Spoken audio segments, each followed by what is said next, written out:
দিকে ইরানের রাজধানী তেহরানেও একাধিক বিস্ফোরণের শব্দ শোনা গেছে। একই সঙ্গে সেদেশেও সক্রিয় করা হয় আকাশ প্রতিরক্ষা ব্যবস্থা। কিন্তু যুদ্ধবিরতির চতুর্থ দিনে তেহরানে ফের এই বিস্ফোরণ কি বার্তা দিচ্ছে, আরো জানাচ্ছেন এসআই রাজ।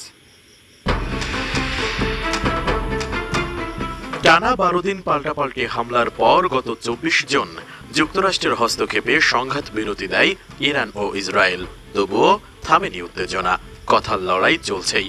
এর মধ্যে তেহরানের সাথে যুদ্ধবিরতির পর প্রথমবারের মতো ইরান সমর্থিত ইয়েমেনের হুতি বিদ্রোহীরা 28 জুন ইসরায়েলের বিরুদ্ধে নতুন করে ব্যালিস্টিক ক্ষেপণাস্ত্র নিক্ষেপের কথা জানিয়েছে।